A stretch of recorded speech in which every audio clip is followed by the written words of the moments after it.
Hello everyone and welcome back to Lucky Loaders 15, where I'll be giving you my best bets for tomorrow's race in action. Before we get stuck into those, I just want to do our quick recap on how our selections ran today. Unfortunately, we had not much to write home about. The only thing that did go our way, that we did see a profit come in for, was our lay of the day, and that was Sovereign Grant at Haydock. But unfortunately, he sustained a fatal injury and he had to be put down. It wasn't very nice. You could see it when the race was going on, and it's never nice to profit from circumstances that happen like that. It's just one of those things, unfortunately, that happen in our sport. Even on the flat, you know, you can sustain horrible injuries and the sport isn't 100% safe. It's one of those things that do happen from time to time, and it's not nice to be involved in something like that, especially as well when you're making a bit of money out of it. You don't obviously want that to happen, but unfortunately it's a risk in racing. But yeah, that was the only thing that went in our favour, and that was our 7th consecutive lay bet in a row, so at least we're doing all right on that. But away from that, you know, I don't think there was too many hard luck stories. The only horse that I would take out today was Brunch for Callum Rodriguez and Michael Dodds. I didn't think it was necessarily a bad ride. He just got boxed in against the inside when tracking the pace. He was behind Holly Doyle. He looked like he was going lovely. But sometimes if you're tracking the pace at Haydock behind the leader on the inside, it can be hard to get out if the gap doesn't appear, and that's exactly what happened to him. He never got the gaps and it was far too late for him, and he did stay on quite strongly in the closing stages. I think he is a really nice horse moving forward, and he's definitely one to keep on side. Elsewhere, Aish was really disappointing for Kevin Ryan. Not sure at all what happened, no excuses really. Was well backed in the market, went off nearly 2-1 and 15-8 I think it touched at a time, so that was disappointing there. Never figured in the race at all. Orva, he sustained throughout the day his place in the market at the top. I think he was favourite for most of it. He might have gone off favourite as well, but Orva for Paul Midgley could never feature. Was disappointing. Maybe back to Doncaster, could see him in a better light. The Nap, Big City, again, he was kind of well found in the market, you know. It wasn't a negative, you know, he wasn't drifting, he was solid. Never really got into the race. And Bowling Russian, you know, in the 6:25 at Windsor, probably just was a bit out of his class, you know, and it was a bit more of a warm race. But when stepping back into an easier company, he'll probably be winning races again, and that's the way it goes sometimes, you know. We were doing good earlier in the month, you know, but the last couple of days they have been tricky. We haven't really had too much success to write home about, but it's all about the long-term game, and we're still up in profit for June, so hopefully tomorrow can be our day and we can turn things around. And also as well, before I go through my tips tomorrow, if you want to be part of that Telegram chat, we've been running it now for the last few days, where there's quite a few tipsters on there. We're creating a bit of a tipping community.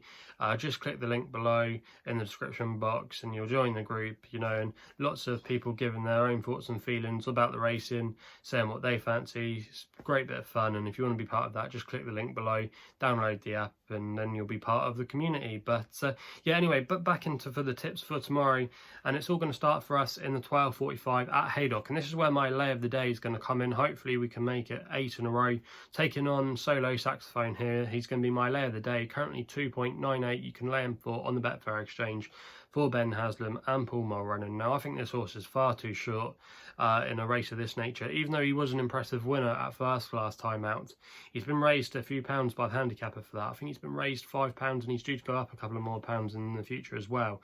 And I'm not sure if he's got that much in hand compared to some of his rivals, even though he could maybe have a bit more untapped potential on the flat. He's actually by Frankel, believe it or not, and I believe he was Frankel's first ever winner over jumps. I think he used to be trained by Dan Skelton a couple of years ago, or it might have been at Weatherby or Catterick. He broke that record. But yeah, he used to be trained by Dan Skelton, I believe, and now he's found himself with Ben Haslam as a dual-purpose horse.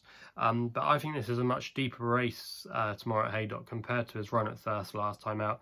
There's quite a few horses here that are well treated off their marks, you know, and Haydock can be a bit of a funny track. We saw some bizarre results today, and it wasn't really a day for favourites. Saw quite a few short-priced horses get turned over, but Solo Saxophone at 2.98, I think that's far too short. And hopefully, if he doesn't win tomorrow, he'll keep our good record up in the laying department. You know, we're building up a good streak on that at the moment. And I just think this horse is far too short, and there's quite a few horses in here that could be dangerous tomorrow. So he's going to be my lay of the day, and hopefully we can continue our winning streak on there.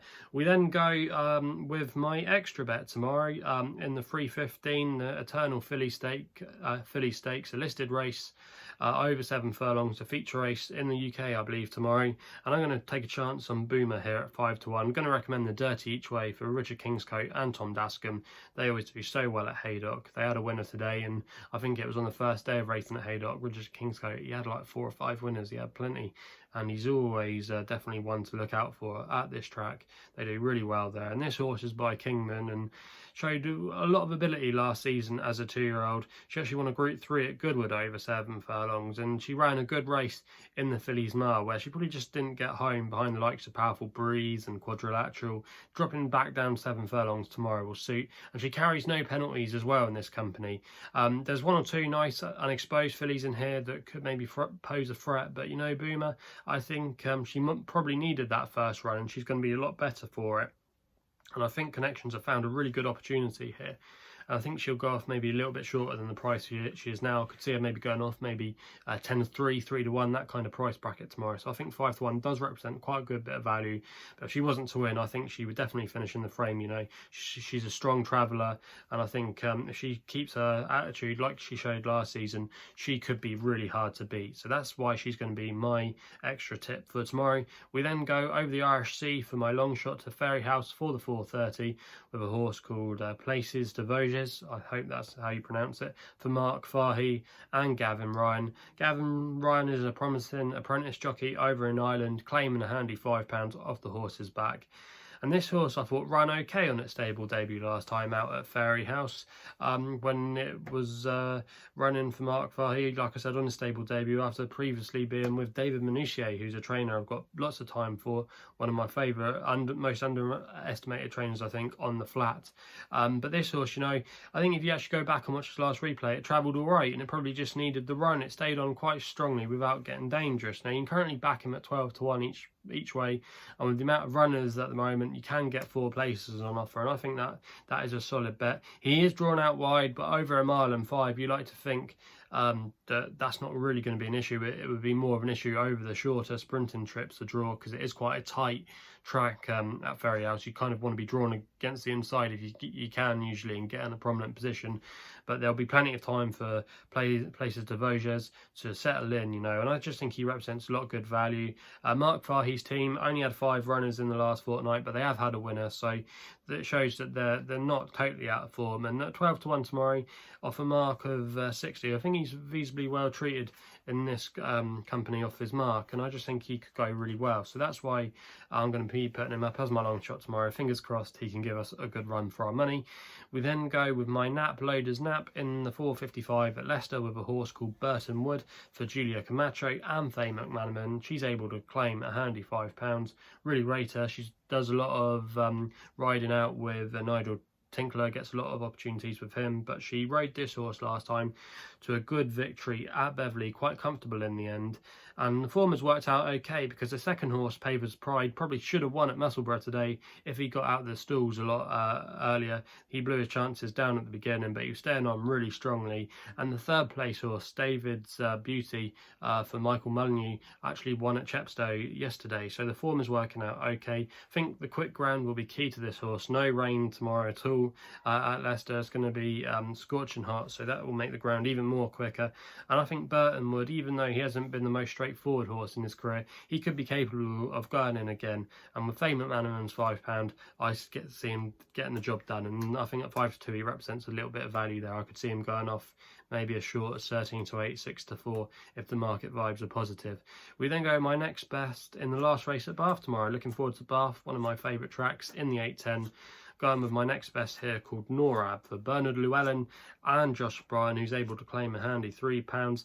Now this horse, he's a bit of an old boy now. He's 9 years old. He's actually by Galileo, believe it or not, but not many Galileos you would see competing off a mark of 61 in a long distance handicap at Bath. But nonetheless, you know, he's been a good servant for connections, you know. And I think off a mark of 61, he can be dangerous in a race like this, you know. I thought his reappearance run wasn't too bad last time out, and I think he'll come forward for that.